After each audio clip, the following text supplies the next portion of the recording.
Internet Studios World Headquarters in Spring, Texas, it's Barry on Deck, hosted by former ESPN Houston radio host and stand-up comedian Barry Laminack, starring Oliver the Cat.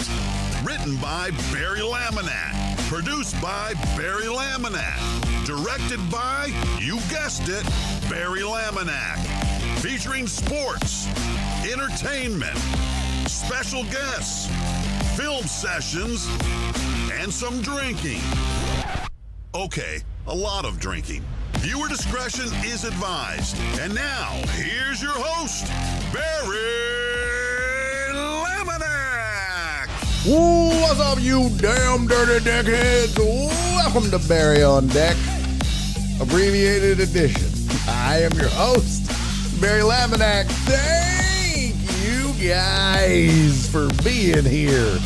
Today is Wednesday? Yeah. Wednesday, December 10th, 2025. It's episode number 1016. Right? Yeah. 1016. Hey, of Barry on Deck. Welcome to the show. Welcome to the program. Hey, hello. Hi, how you doing? My therapist once told me, some is better than none. And that's why we're doing this show. Because some is better than none. Was it some is better than none? Something like that. There was like something to do with done, or I don't know what the fuck. I wasn't paying attention. It was therapy. I'm like, well, I'm perfect. I don't need you. What am I doing here?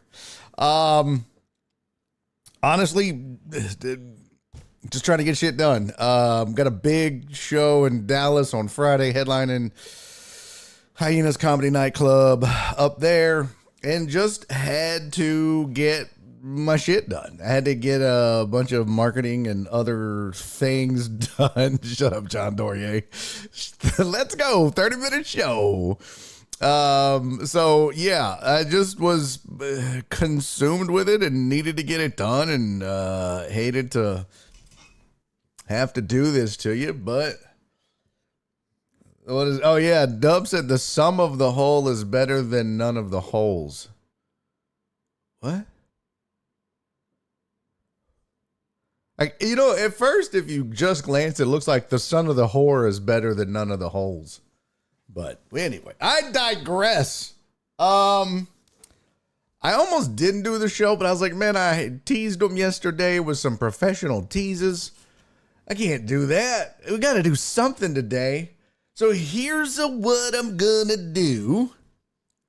I'm going to make this up to you. Okay? I'm going to make it up to you. So, I mean, this was already in the works, but I think this will make it up to some of you. Some of you that listen to this show found it other ways. Not because I used to be on the ESPN radio. But the vast majority of you that are still around found my dumb ass by listening to the radio. On a show called The Usual Suspects, with my co-host, Joseph Blankenship. He hates when I fucking do that. So what I'm going to do to make up today for you is tomorrow, my guest on this very show will be Joel Blank. What? Hey, let's go. Joe Pro, now, bitch. Houston game day for the win. Yeah.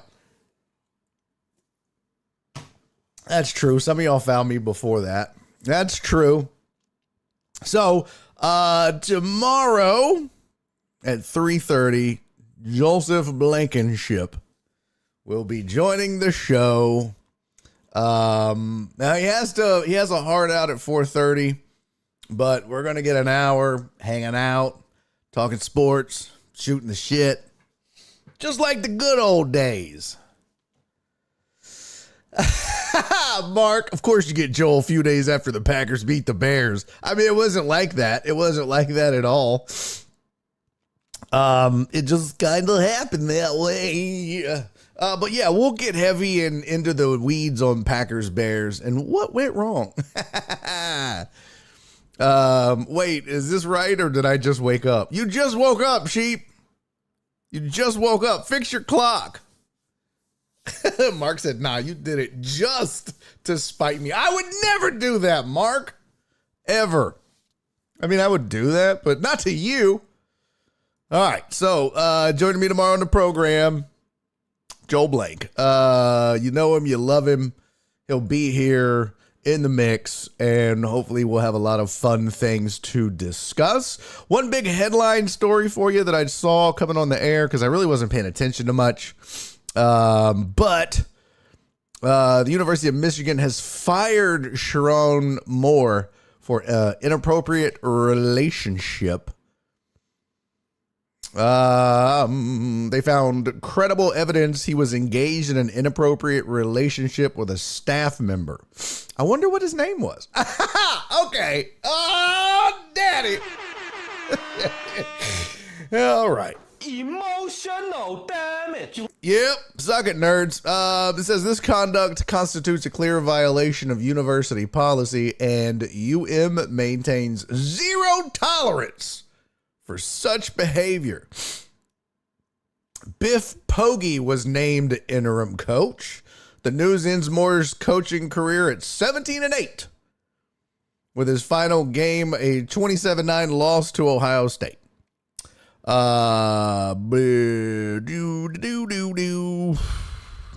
Michigan's difficult decision of finding a coach in the wake of what's been considered the most volatile coaching carousel in recent college history. It doesn't say who the staffer was. Yeah, I don't see like who it was. I will just say this about that. Look,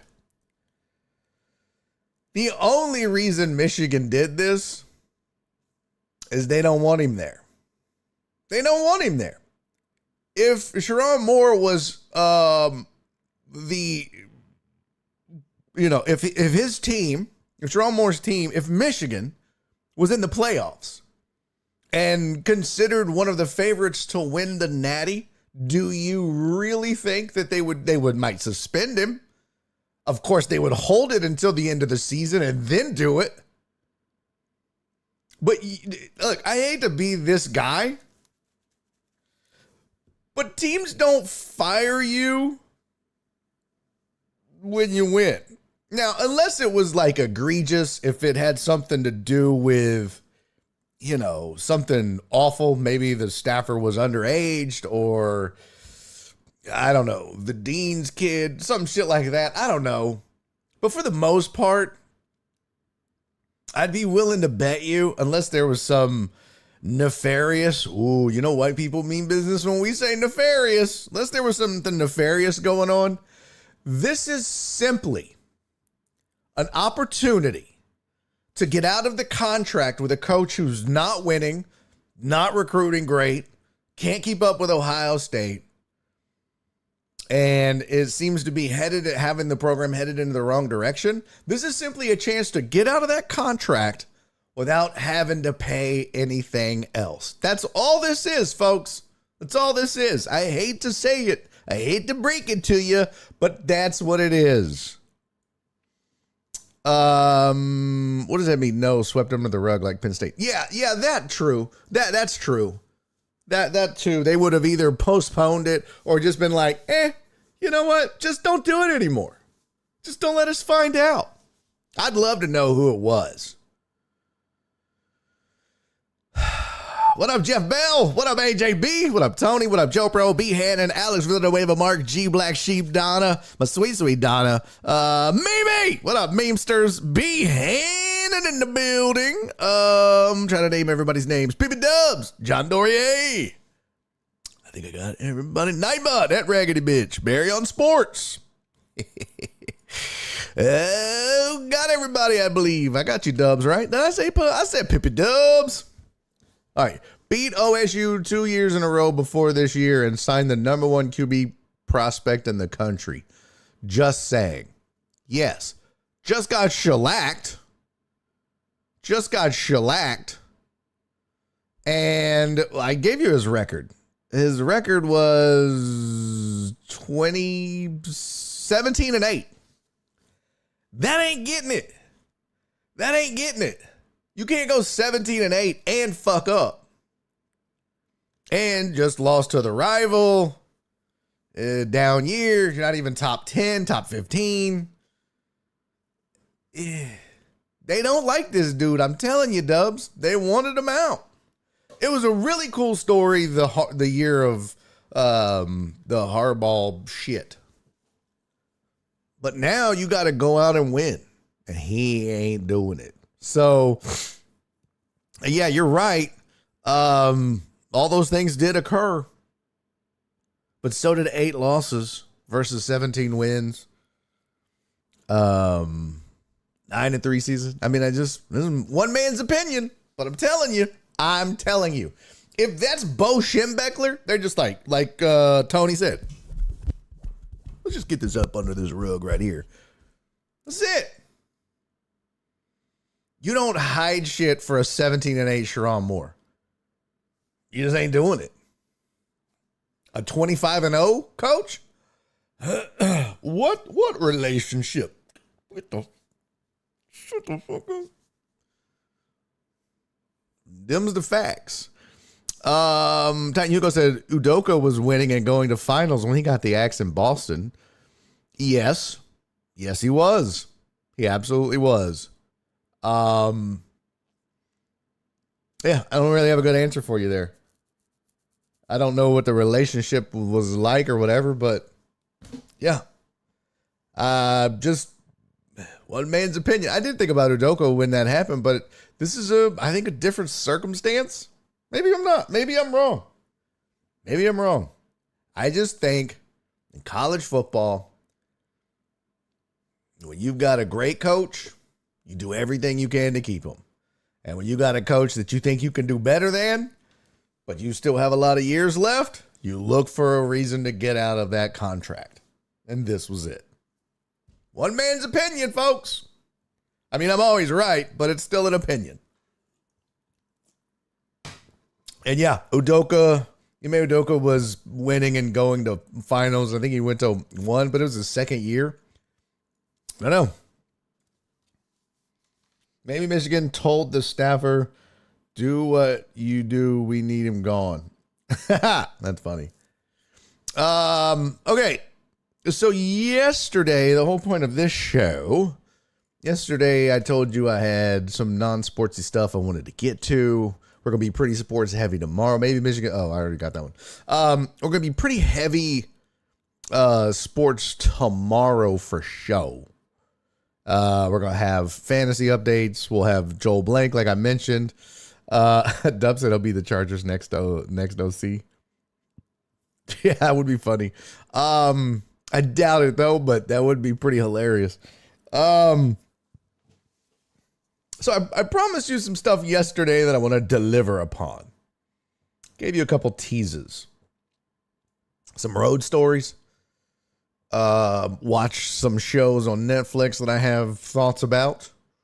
And I told you that my wife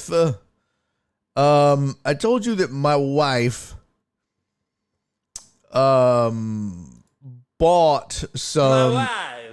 There you go. My wife. I told you that she. What did I tell you? What was the tease? That I hate this machine that she got me. Some of you took guesses on what the machine was. All of them were way wrong. Someone said CPAP.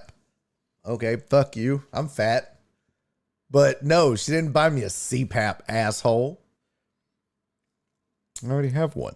Some of you said, was it an iron lung? Nobody said that, but I feel like that's something Tony would say. I was trying to think of the name of that thing that's like they put a dildo on the end of it and it just like donkey punches the shit out of porn stars, Sabian or some shit like that. It wasn't that either. She bought me a Ninja slushie. Yeah. A Ninja slushie. Yeah. And the whole purpose of this machine is, spoiler alert, to make slushies. Well, not just slushies. It can also make frappes or frappes, whatever, cold, frozen milkshake type coffee or whatever. But it can also make milkshakes.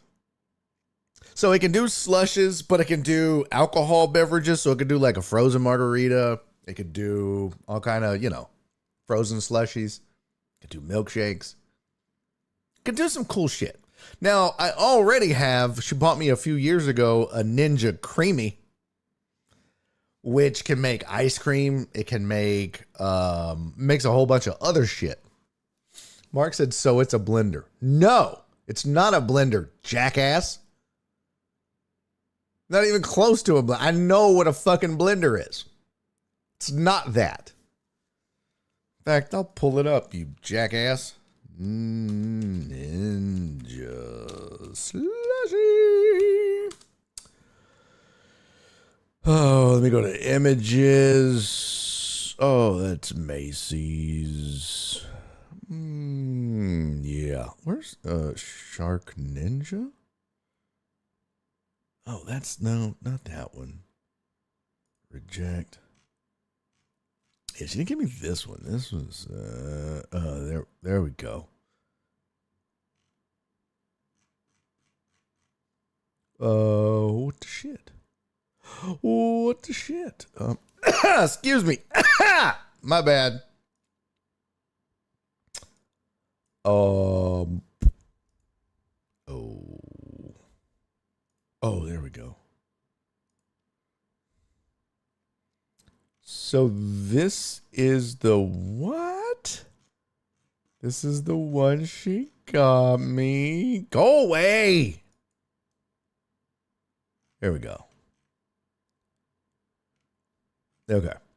This is what it looks like. So this thing is supposed to be able to make, like I said, slushes, shakes, all that. This is what it looks like, Mark. Does that look like a blender, you dumbass? Huh? No damn blender. Let's see what else they got here. There you go. There you go. I hate this fucking thing with the heat of 1,000 suns. All right? If you ever think of getting one of these, fucking don't. Just don't. Fuck this machine. Sucks. Everything I make is just fucking cold water. Everything. I hadn't made a goddamn milkshake yet that was good. Put all the ingredients in, just fucking makes it cold. Sucks. Now, I did kind of make a slush, which, look, it's easy. It's supposedly real easy. You can just, like, crack open a can of, Fanta grape, pour it in there. 20 minutes later, bam, slushy. That's how it works. It's what it says. The only problem is, it don't really fucking get all that. It don't do all that. Donna, Cece said, cool, give it to me. And then Donna said, I'm thinking espresso martinis. Titan Hugo said, holy shit, no ice needed. Where can I get one? Fuck. I'll sell you mine for double the cost. This thing sucks. Don't buy it. Okay? Don't buy it. Mark said, so it's a fancy blender that doesn't work right. It's not a fancy blender, Mark. It doesn't have metal fucking teeth. That's a fucking blender. Does that look like a goddamn blender to you? Huh? Look, if I check. Uh-oh. Got some music on in this bitch? Does this look like a blender to you? Fuck no. You pour in a liquid and out comes a solid. That's not a goddamn blender. I mean, it kind of is when you put the ice, but you don't have to add ice, jackass. No ice necessary. Look, see, that was all the settings. That's not how it looks. I'll tell you that goddamn much. Yeah, don't do that either. That looked like doo-doo. It don't work. Fucking thing. So, like, you're supposed to be able to, like, on the left over here, if you look at my mouse, Dub said countertop slushing machine. Yes! Those are all the settings, and this is, like, to make it colder or whatever. Mark said, haha, it's blending the ingredients, but sure, not a blender. So is a whisk. Is a whisk a blender? No. A whisk is a fucking fork, a blender? No. No. Why are you getting raided with Broncos fans? Because they were dumb enough to lose a bet to Jeff Bell, our resident Bronco fan. So no, Mark, a fork or a whisk is not the same thing. He said not with that attitude.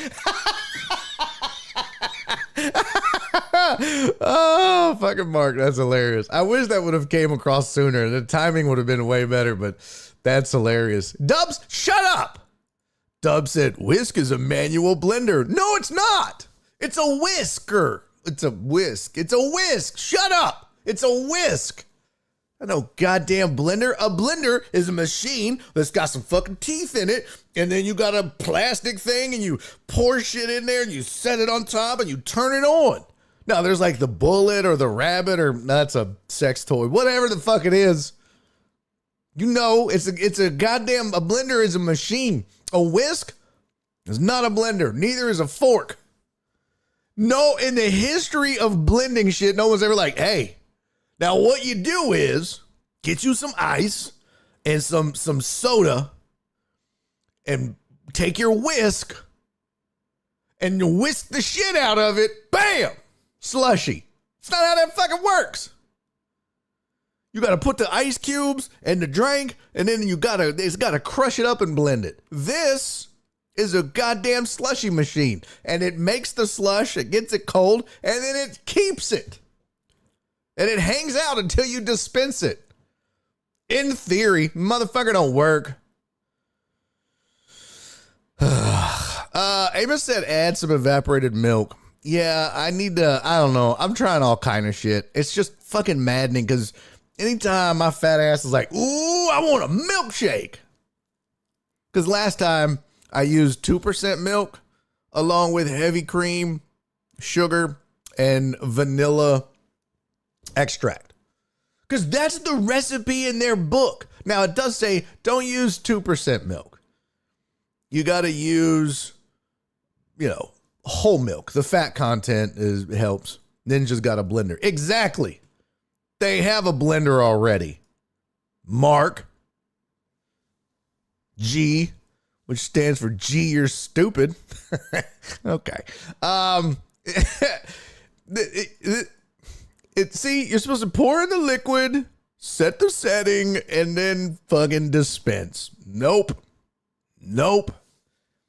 They give you the recipe, and the recipe is, it'd be good if it made the fucking milkshake.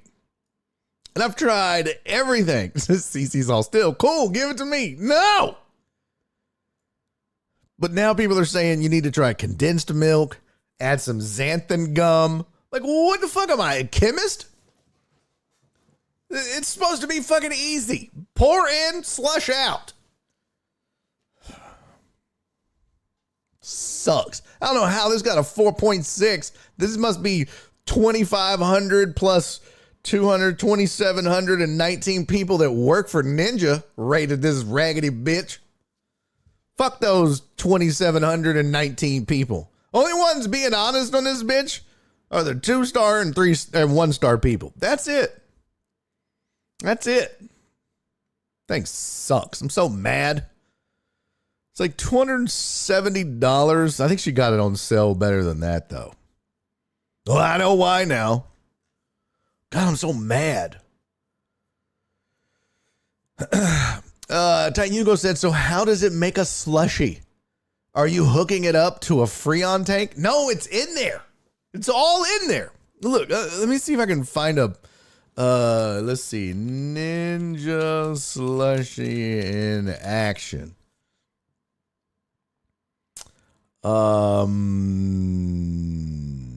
This dude looks fun. Okay, let's see what he says. This is the Tipsy Bartender is his name. Let me make sure I can get the audio working on this beach.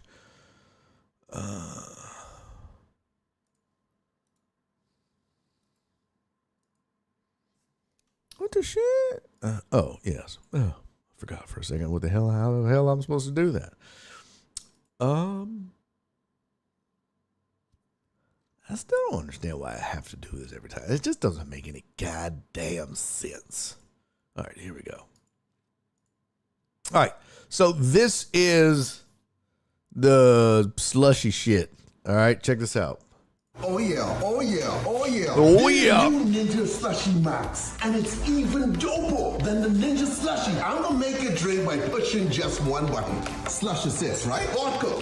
Now this is designed to give me perfect results every single time. It's even colder than the other one, so you could do drinks that have high alcohol percentages. What come behind that? Sour apple pucker, melon liqueur, a green punch. Ooh yeah. And by the way, you can see a lot in here, so this makes a batch big enough for at least. So you see, it just spins. I just bring these up.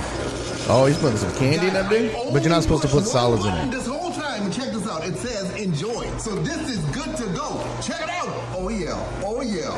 Oh yeah.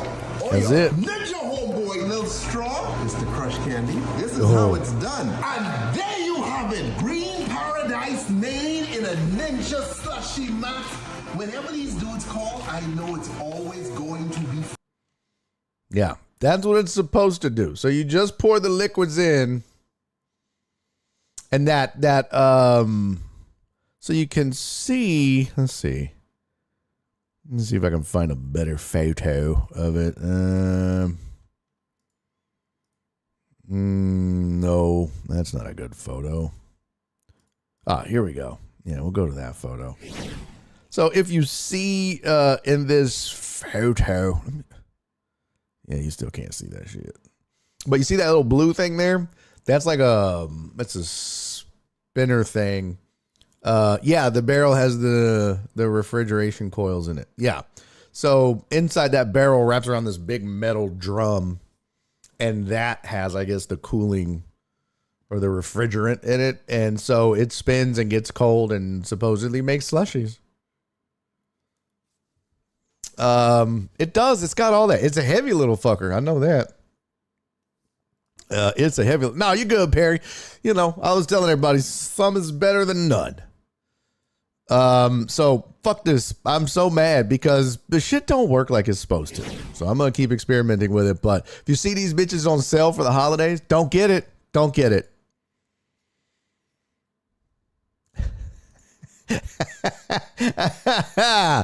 That's funny. Joe Pro said, if you're gonna make a 1-star ninja t-shirt, Barry, just be very careful with the spelling.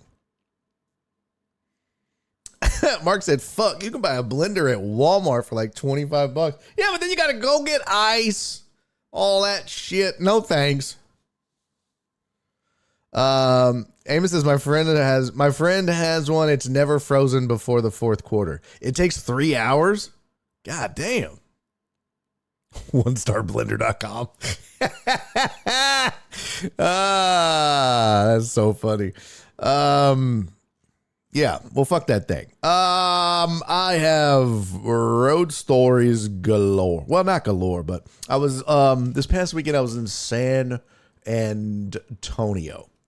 That's 3 words. Sand and Tonio. If you've been saying San Antonio, you've been saying it wrong this whole time.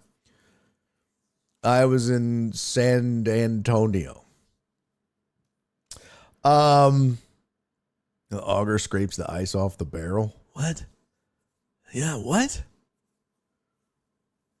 So the metal does not make it a blender. It's not. I hate you guys so much. What don't you get about a fucking blender and what its job is versus this thing? It's just like when the hand mixer, that's different than a fucking blender. You don't call that a blender. It's a mixer. There's a mixer, there's a blender, and then there's a fucking slushy machine.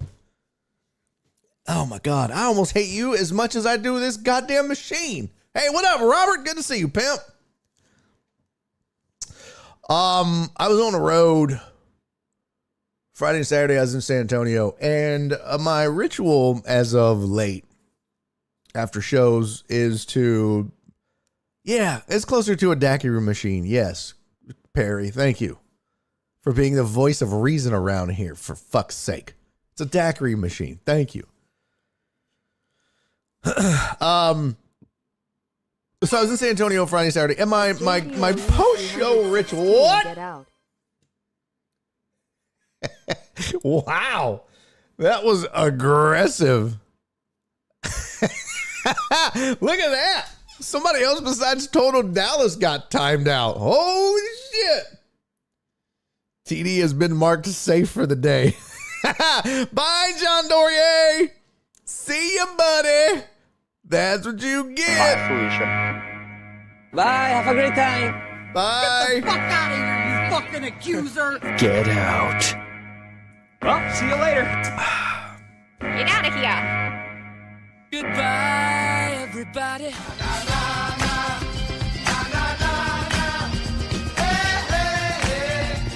See you later, fucker. All right. I'm from New Orleans, so yep. You know, I don't know, but I believe Total Dallas's face was made with a blender. Fucking Tony. Shut up, Black Sheep. That is, I've used that joke. That's why your milkshake boys to the yard jokes are not getting a reaction, because I already used it. And Nora looked at me like I was a fucking idiot. She goes, "Did you have a milkshake last night?" I was like, "No." She was like, "What's wrong with it?" I was like, "Well, let's just say I wasn't bringing any boys to the yard." She goes, "Jesus Christ."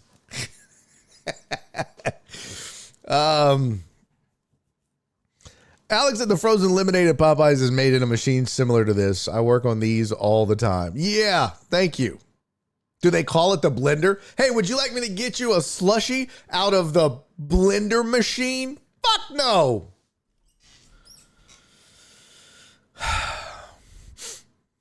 Mark said, what is the difference between a margaritas machine and a daiquiri machine? The color of your skin. Okay. If you know, you know. Yes, I did, Perry. I'm not proud of it. Look, Jordan missed a jump shot every once in a while. Okay. Okay. Hold on, I'm making sure I'm caught up. I am. I don't own none of that shit. Terrence don't have nothing. Are you like Fidel? I'm having to buy you a fucking blender now? Had to buy Fidel a goddamn microwave. And he don't even come around no more. Dirty bitch.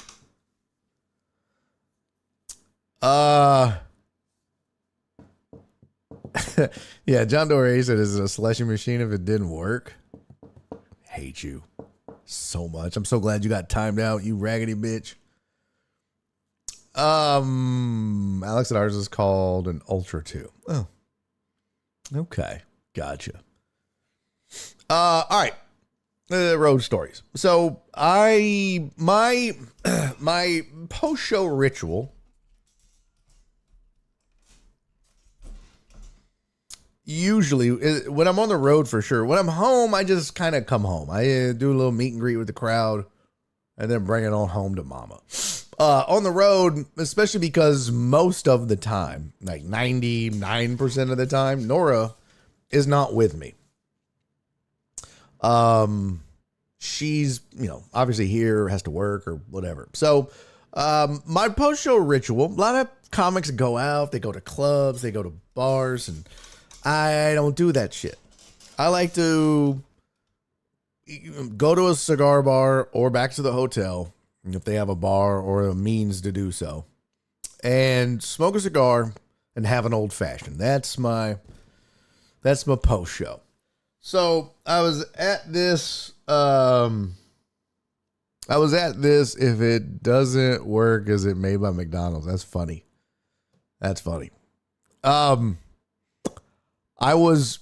So after my show Friday, I was like, let me find a place to go. And I found this place called 1911 Cigar Bar. And I went there.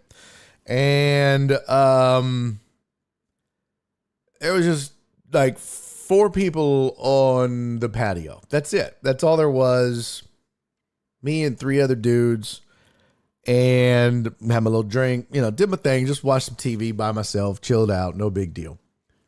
So after Saturday's show, there was an event in San Antonio. It was called like Sneaks and Smokes, or I don't know, Cigars and Kicks or some shit. I don't know. It was just like sneakers and cigars. I was like, oh, I like both of those. I'll go to that.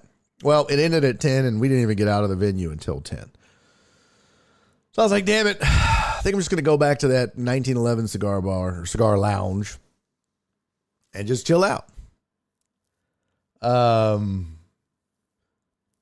It's easy. So I went and I was the only one there. It was like 10:30 at night by the time I got there. They close at midnight. And I was like, this is actually kind of cool. I mean, the bartender was there, but he just made me my old fashioned. I got my little smoky smoke and sat on the back patio and was just chilling. And then about halfway through that, the door opens to the patio and in walks three black women. Not something you usually, expect to see. I see women in cigar bars, cigar lounges every once in a while, but not something you normally expect. I mean, black has nothing to do with this, but I mean, it was a black-owned cigar bar. And I think most people that went there were black, but except me. But I was just like, this looks like a chill spot. I'm gonna go there. It was close. And Friday night, the chick that was there made an amazing old fashioned. So sitting there, and they walk out on the patio, and it was very quiet. It was very nice, just chilling out. And they walked out, and they were like, "Hey, friend, we're about to ruin your night." I was like, "What?" They're like, "Sorry, but we're coming out here, and I hope you don't like it quiet." I was like, "I'm good. I'm just chilling. I'm just minding my business. Y'all are good." So they're shit-faced. The 2 of them, the older ones. There's 2 older ones and a younger one. Come to find out, the young one was under 21.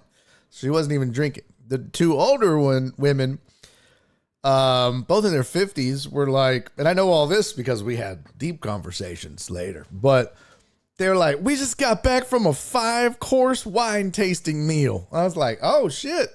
Okay. They're like, we're drunk as fuck. I was like, okay, well, that's fine. So they're like, sorry, I hope you weren't looking for a quiet night. I was like, I'm just chilling. You're good.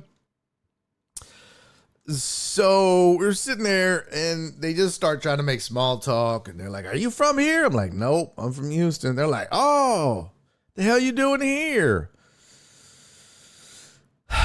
And I made the mistake of not saying, oh, I'm an accountant, which I normally do. But I was like, it's just two people chilling out. I was like, I'm a comedian.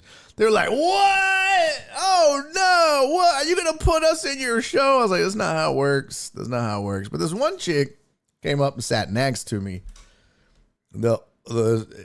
She was, oh God, what was her name? I don't know. I don't remember her name. But she was like, hey, it's nice to meet you. I was like, it's nice to meet you too. And then they started telling me this story about this guy that they met at the wine tasting. They're like, we met this 30-year-old punk ass kid, and all he kept talking about was how he ain't got no woman because no woman will do what he says. He wants a submissive woman. That's how all women should be. And, you know, he's like a male chauvinist, essentially. I was like, oh, that's crazy. You know what I mean? I'm just like, whatever. They're like, yeah, he's some little 30-something. He was connected to the cartel in some way. I was like, okay. I mean, it is San Antonio. You know, when in Rome, I guess. Whatever. And then one of their husbands showed up and to kind of, you know, corral them all and get them all under control. And then they're like, oh, he's a comedian. I was like, fuck, why do I do that? I should have known better. And so, you know, they're like, well, you got, when are you got any specials out? I mean, I have one on Dry Bar, but not like Netflix or anything like that. So then, in fact, one of them was from Dallas, and she was like, well, let me know the next time you're in Dallas. I was like, actually, I'll be there Friday. Next Friday. But we're sitting there, you know, and they were telling me about this cartel guy, and how he was like really, you know, disrespectful about women and shit like that. Or not disrespectful, but like, he expects women to submit and do what he says and not talk back. And they were like, boy, you crazy. You're going to be lonely forever. Tell me why that dude walked through the fucking door. Like, I was like, what? Like the door opened and they were like, that's him. I'm like, yo, bitch, shh. First of all, we don't need to be pointing at anybody from the cartel and yelling, that's him, okay? That's not necessary. That's not necessary. Mark said, man, I already know how this dude looks and acts based on what you've already said. Yeah. He walks in, they're like, that's him. I'm like, bitch, put your hand down. The fuck is you doing? So he walks in, he was drinking tequila and Coke. I'd never heard of that. Ever. Amos got something for me to see on Discord. I don't want to see a dick pic from Amos. Not another one, I'll tell you that. So he's like, what? They're like, oh, nothing. So he sits down and, I mean, it's all just kind of small talk. And sure as shit, he's all like, yeah, women should submit. Women should be. And I was like, bro, I was like, you're going to be lonely, homie. You, a 30-year-old man, going to be lonely. Man, there was something else he said. Fuck. I can't remember now. But as I was leaving, yeah, tequila and Coke. Fucking gross. I was like, who does that? No, why would I see AJ? Like randomly? No. I was actually in a place called Cibolo. That's where the cigar bar was, but the show was actually at Retama Park, which is in Selma. And these are, when I'm saying Selma and Shirts and Cibolo, that's like saying like Katy and Sugarland or some shit like that. But no, I didn't even let him know I was in town. And no, we don't talk that much. But you know, he's trying to act all cool and macho and all that. And I'm like, okay. Perry said he's going back to work. You going back to work, Perry? Thank you, sir. Well, I'm getting ready to leave. And he was like, you know, because I was like, yeah, you're going to be lonely, man. You better. So he knows I'm a comedian now because, of course, they told him. And he's like, oh, yeah, I was just telling him I watched your Netflix special. I was like, first of all, I don't have one. I don't know why the fuck you just making shit up. Second of all, like, whatever, dude. So, this is the part that, it's like, bro, why do people have to be like this? Like, it's so weird when you, This whole point is this is why I don't tell people that I'm a comic on the road. People don't know how to act around you. You can't just say, yeah, I'm a stand-up comedian, and they go, oh, cool. And that's it. Now, they got to be, oh, well, do you ever work with Matt Rife? Well, fuck no, I don't work with Matt Rife. What kind of fucking dumbass question is that? Tell me a joke. No. Say something funny. Go fuck yourself. No. And then they went, who's your favorite comedian? Me, bitch. What? It's just, there's this weird interaction. Like, when I was in IT, nobody did that. Oh, manage my network. Fucking what? It's a weird profession to tell people that you do. Because they don't know how to act. They don't know how to handle it, right? And then they try to be funny. And that is by far the worst. Like, I get, comedians we're rare. Especially ones that are, touring and on the road. And there's just not a lot of us. So, you don't meet a lot of stand-up comics, professional stand-up comics in your life to begin with. I get that. People don't know how to act around you. I get that. Told Dallas I guess my TCP/IP settings. I can tell you it starts with 192, 168. So I understand that, but so I understand like not knowing good questions asked or feeling like you have to make me laugh. That's the other thing. Like when I was out in Indiana, some chick was like, I could be a stand-up comic. I'm like, no, you couldn't. No, I'm funny. Okay, I'm sure you are, but it's two different things. Being funny around your friends who get all your inside jokes is not the same as making a bunch of strangers laugh. It's just not. And it's fucking maddening. That'd be like me going and getting surgery. And when I'm done being like, I could be a doctor. I could do surgery. No, you couldn't. I mean, I had operation as a kid. I always won. Don't touch the sides. It's not the same. It's just not. It's not. And I'm not saying it's the most difficult job in the world, but it ain't easy. But I think what drives me crazy the most is when people try to be funny. Like if you're naturally funny, just be you. Just be you. That's it. Just be you. Be cool. But people always got to make jokes. So I'm getting ready to leave. And this dude, he goes, what's your name, man? I said, my name is Barry. He goes, oh, man. I was just telling them that I loved your music. And I was like, what? He's like, I'm telling them I love your music. And I was like, bro, I don't know what you're saying. He goes, Barry White. This is the shit I'm talking about. This is exactly the shit that I'm talking about. Like, that's not even... And he was all like, Barry White.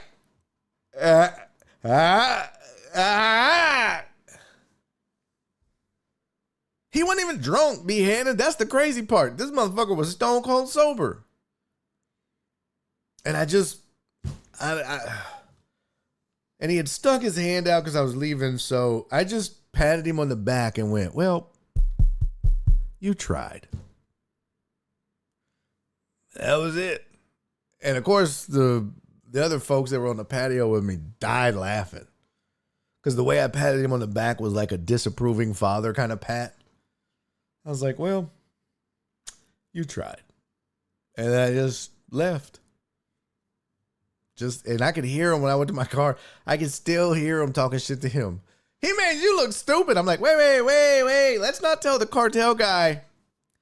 Let's not do that.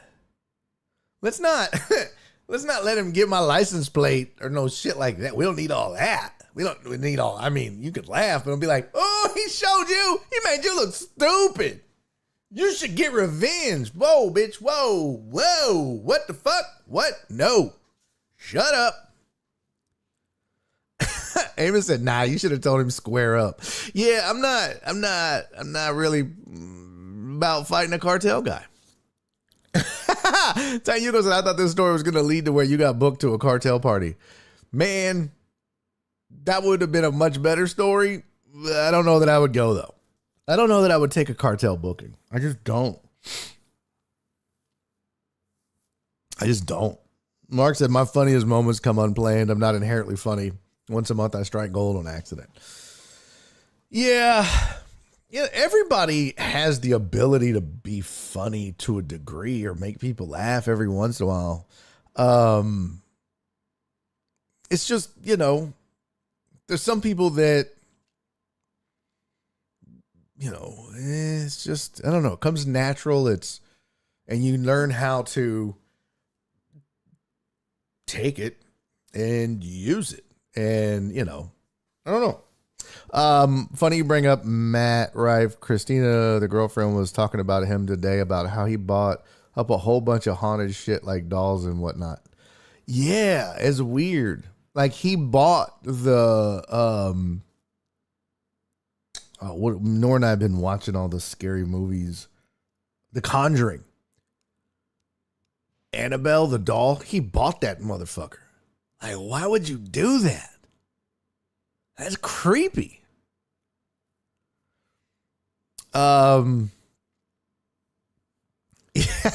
Uriel said, cartel wouldn't give you a choice. You would just perform. Yeah. Could you imagine being asked to go do a roast of the cartel for the cartel? Fuck.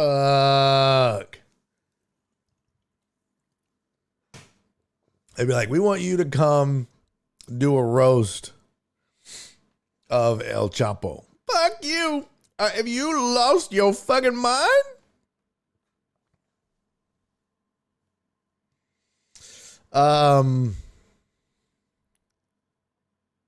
That's how it came up. She's into all that haunted and spooky stuff. Yeah, Nora and I have been watching all of the Conjuring movies. They're good. They're really good. And I don't even like scary shit, but those are good. Those are good scary movies. I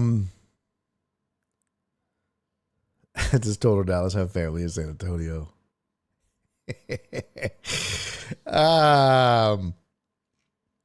So last thing I want to discuss before we get out of here, speaking of comedy and watching things, professional transition. By the way, if you missed the show at the beginning, I told you Joel Blank will be joining me tomorrow about 3:30. My nose is itching, by the way. I'm not picking it. It's just like right on the rim there, right on the nostril edge. It's itchy. I don't know why. Flip, what's up, man? Good to see you, brother. We're about to get out of here. Hey, what up, Heartthrob? Good to see you, pimp. So, Joel Blank joining me tomorrow about 3:30. Going to be on to about 4:30. He's got a heart out after that. But we'll have a good time with Joel for about an hour. Before I go, I've watched a couple shows. What up, Jason? Barry. Barry's like, hold my beer, Trump. Let me show you how to handle the cartel. No. No. Absolutely not. So I watched a couple of good documentaries. I watched the Eddie Murphy documentary, and then I also watched the Puff Daddy one, or The Reckoning, that 50 Cent made. First of all, I just love that 50 Cent is so fucking petty. I always said I'm the mayor of Pettyville, and I am. But if I'm the mayor of Pettyville, he's the governor of North Petty State. Like, he's got to, that is a petty, petty man. Hey, much love, Black Sheep. Good to see you, brother. Like, he's had a beef with Diddy for going back, 20 years plus? And so, he couldn't wait to make this documentary. And, I mean, the dude is so petty, he even did an interview, and the only channel that he would do it for, the only network, was ABC. And the reason was, as the only TV that they can watch in prison was ABC. So he was like, yeah, I'm doing that. What? 50 and Marlon Wayans? Oh, that'll be good because 50's petty as fuck. Marlon don't play. Mark said 50 buying up the front rows at Ja Rule show so no one would sit there. One of my favorite moments. I mean, the motherfucker is so petty. So petty. But to be like, yeah, I'm only giving interviews to ABC. Why? Because it's the only one they get in prison. The rest is a waste of time. I'm only doing this so Diddy sees it. That is insanely petty, and I'm here for it. I'm fucking here for it. I mean, the shit that he used to do to Floyd Mayweather Jr. about not being able to read, fuck, it was funny. Oh my God. 50 don't give a fuck. As for the documentary itself, it's really good. It was heartbreaking too. It was sad. And I had already watched another documentary about Diddy.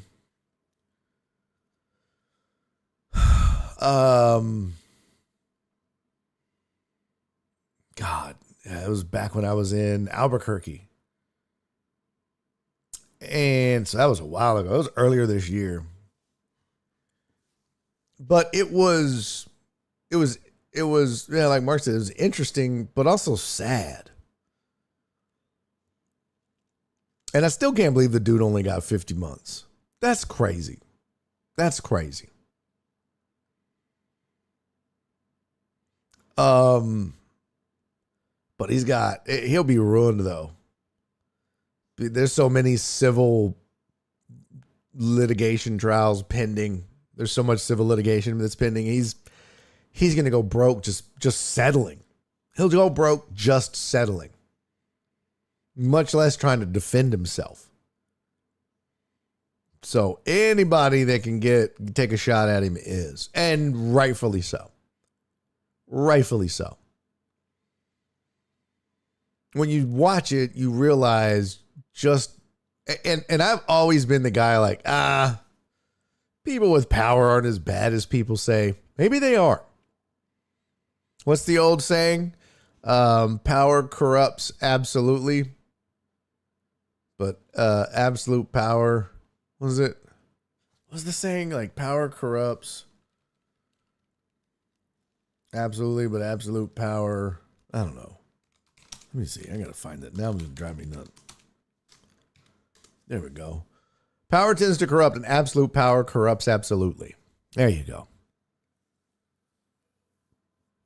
There you go. Is a famous warning by British historian Lord Acton from 1887. Man.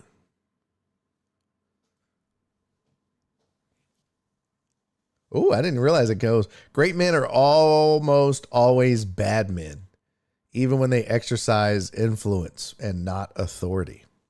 Wow, that's deep. So it was interesting because you see, and now you know several things. Spoiler alert if you haven't watched it yet, but one of the jurors that they interview, it turns out, so they have this black woman in there and she's a juror, and you know, the jurors that they talked to felt like they got it right. When they talked to this one dude and then this other chick, and this black chick was like, so they weren't supposed to like make eye contact with Diddy at all in the trial. You weren't supposed to look at him. And when they asked the dude that, he was like, no, I never did that. They asked the chick that, and she was like, yeah, I would look over, and things that he would be nodding his head to an agreement, I was too. And so oftentimes Diddy would look at the jurors almost like, yeah, you hear this? Come to find out, internet being the internet, that juror there's pictures of her with Diddy. She knows him. Let's see. Jur in Diddy documentary knows him.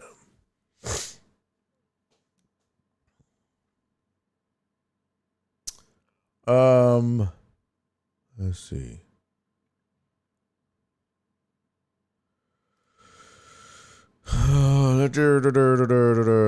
This is from The Tab.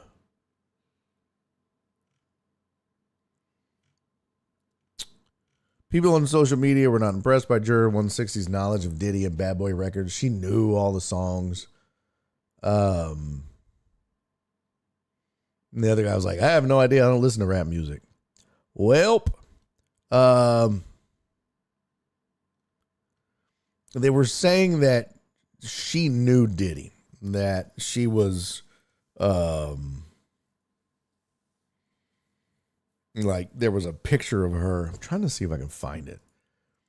People were like freaking out on social media. I haven't seen anything about it. I'm surely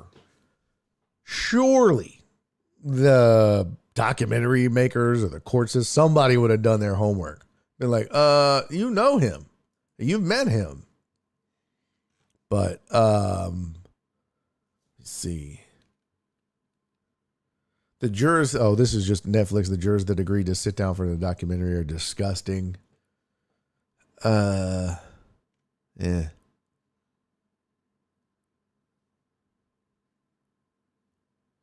Yeah. I don't know. A picture of the celebrity might not mean you know them. If you're black and over 30, you know everything about Bad Boy.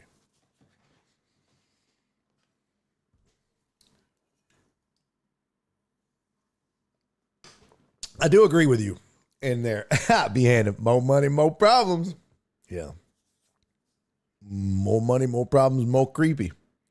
I do agree with you in that regard, Amos, because, and this is a pet peeve of mine, and I really want to fucking call everybody out that does it. But like, and I've taken pictures with people I've performed with or interviewed on Radio Row for Super Bowl or did a TV show with or whatever, celebrities, right? Because I actually worked with them in that capacity. So I was like, yeah, let's get and I used to not do that at all. Nora was the one who's like, you need to start taking some photos. Like I don't have any. Oh, I think I do have one picture with me and Gilbert Gottfried. I don't have any pictures of me and Pops, John Witherspoon. I have one picture of me and Damon Wayans. Well, there's a lot of celebrities that I have met and worked with and have in my phone that I just don't have a picture with.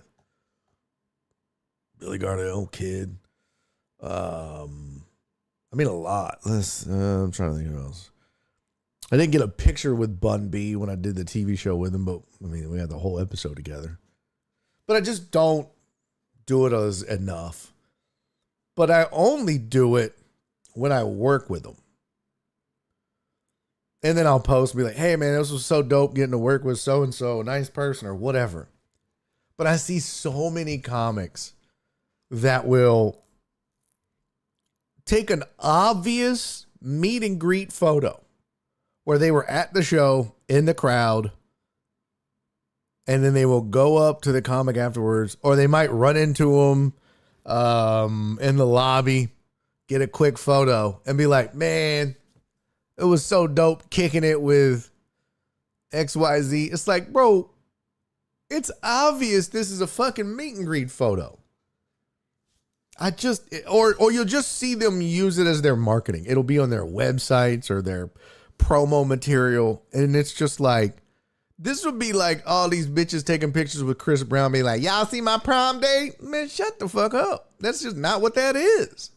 It just, I don't know. That's part of the pettiness of me, but that kind of shit, who you impressing? Nobody. We all know what kind of picture that is. We all have seen and taken a fucking meet and greet photo, brother. We know what that is.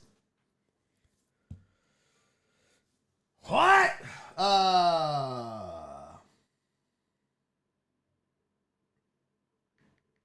What do you want?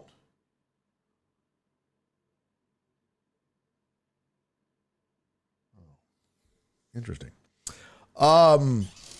So yeah, I guess I'll belabor the point. We're gonna get out of here in just a second. But also, if you have not, whether you're a fan or whether you're not a fan, but if you have not watched the Eddie Murphy documentary yet on Netflix, highly recommend that one. And the reason is, ain't that the truth, Heartthrob? How many photos have you and I taken in Tulsa? Hell, I could say we've traveled the world together.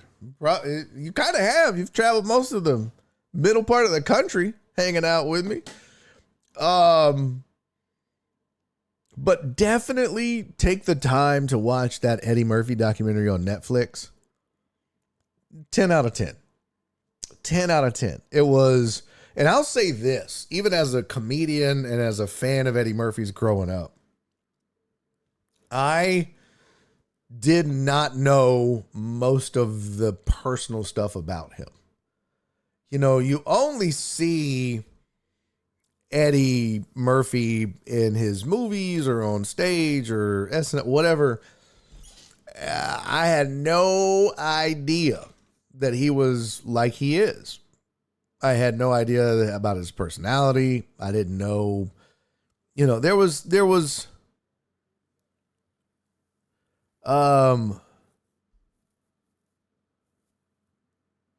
a lot of information that I had never heard. But it was a fascinating documentary about his rise to stardom. And it was, I mean, not just as a comic, but as just a fan of his movies and everything. It was really cool to get that insight. And he's not who you think he is at all. Now, I will say, one, he changed his laugh. Two, he's very quiet and subdued. I had to turn that bitch like way up every time he was talking, and then something would happen and get loud. I have to turn it back down, and he would be back on screen talking again. It's on Netflix, Robert. It's on Netflix. And yeah, Charlie Murphy is funny too. God rest his soul. When did Charlie Murphy die? 2017. That's a damn shame.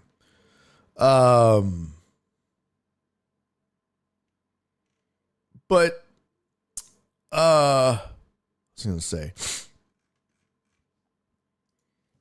the one thing about, two things. One, I learned a lot about him that I didn't know.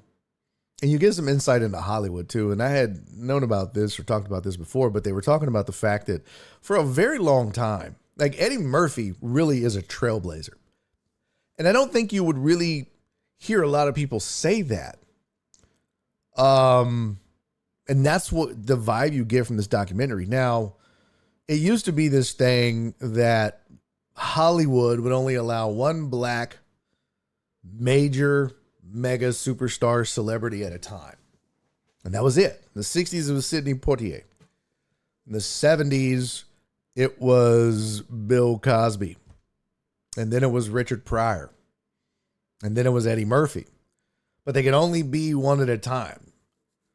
Or so it seemed, at least. And after Eddie Murphy did so many things to kind of break the stereotypes and the molds. And they go into details, and I won't spoil it for you because it's all really fascinating.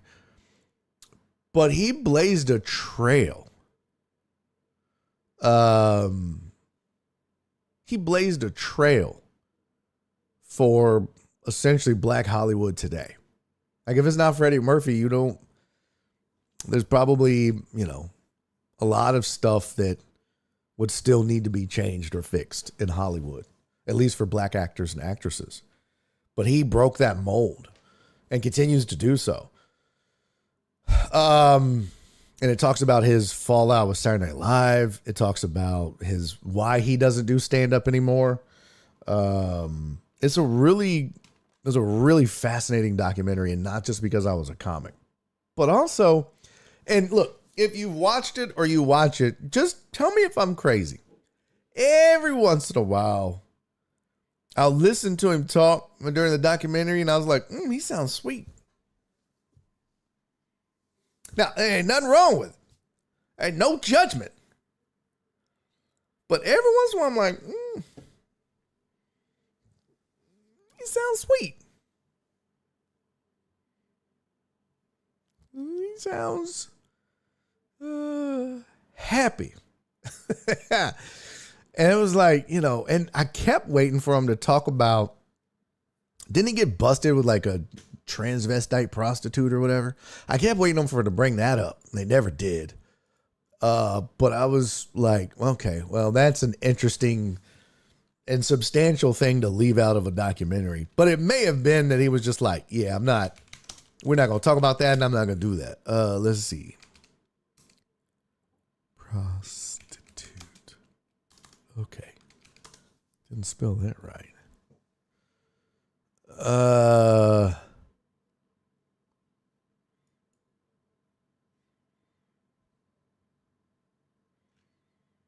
Okay.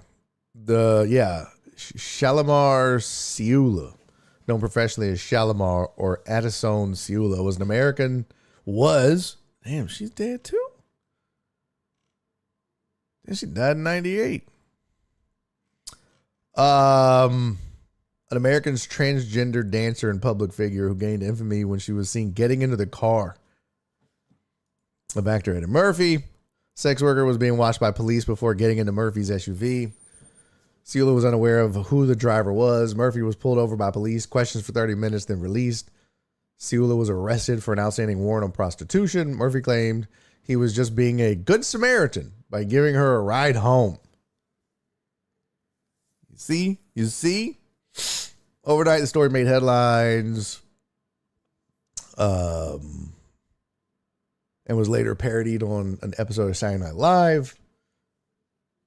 National Enquirer paid her $15,000 bond in exchange for exclusive details on her ride with Murphy. That's crazy. And then it says in 898, a neighbor in Ciula's apartment building found her dead on the sidewalk outside the building.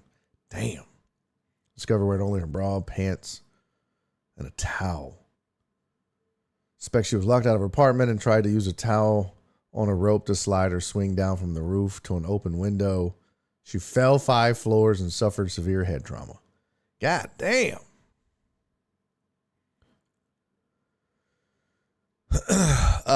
That's a crazy way to go. On the same show, you asked what his name is with the Michigan coach. Yes, Alex. Zesty. It sounds zesty sometimes. There's a rumor about him and Johnny Gill. Oh, what?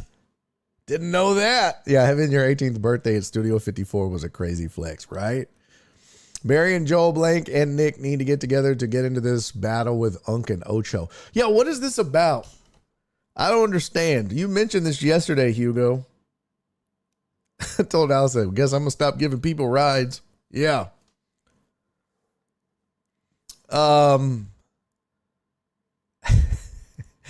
Love the Eddie Murphy doc. It was one of the better docs. Charlie Sheen doc was interesting as fuck. I haven't finished the Charlie Sheen, but it's been good so far. I just haven't made time to get back to it. I hadn't heard about that Johnny Gill rumor. Interesting. Yeah, and I don't know, Titan Hugo, what this is, but you gotta catch me up. This battle with Unc and Ocho. They're battling like on the same podcast, or they're like Ocho Cinco is battling Shannon Sharp, like talking shit about each other on their own shows every day. I don't know. I'm confused. I don't know what the fuck's going on. You know, I don't know pop culture that well. I don't keep up anymore.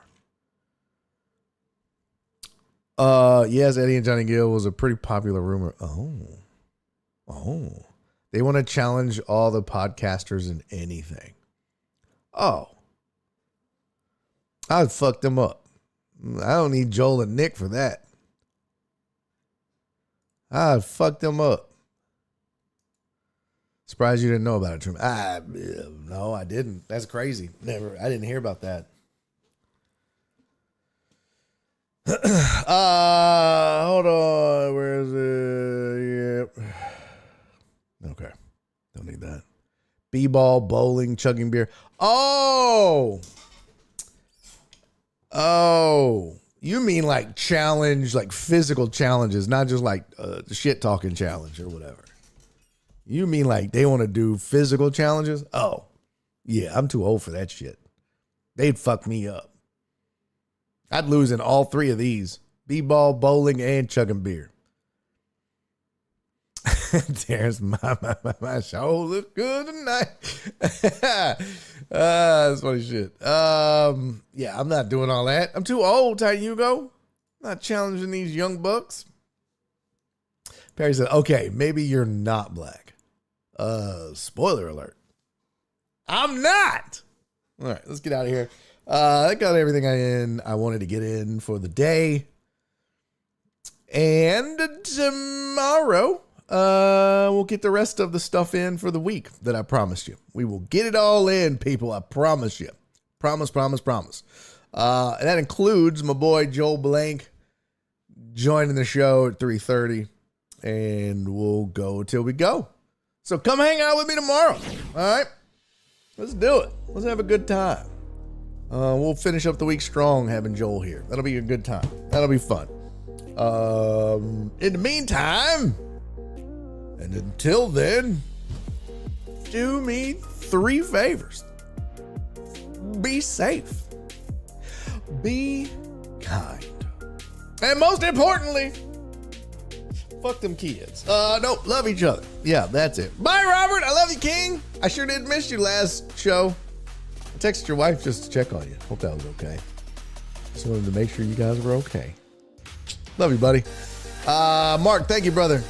Peace and love to you, and go fuck your blender, okay? Right in its butthole. Fuck that blender. Shut the fuck up. Peace, pew pew. Perry, how have you not changed your name yet on Twitch to Pew Pew? What the fuck? None of y'all use your mob names. This is crazy talk. Oh. Had to sneeze, my bad. Oh, damn, I spit everywhere. Terrence said, hit me up later, pew pew. Thank you, Uriel. Uriel's a great show. B, now take your blender and go do a private show for the cartel. I can take all my shit. All right, I will see you. Thank you, Alex. Yes, it was fun times indeed. I'll see you guys tomorrow, man. Y'all have a great night. Enjoy whatever you watch. And I'll see you mañana. In the meantime, I already did it all. I already did it all. All right. Oh, Pew Pew said, I don't know how. You go to your account and choose change name. I don't know, man. What the fuck I look like? Twitch IT support? What? Terrence, what did we... I don't know. I thought we gave you a mob name. I gotta go find them. I have lost them. I gotta go find them. I thought yours was Pretty Boy. I just made that up. You pretty, bro. You too pretty. Pretty Ricky is what they call me. All right. I'll see y'all tomorrow, man. Y'all have a great night. Enjoy yourselves. Don't eat too much. You'll get diarrhea. So I'm told. See y'all tomorrow.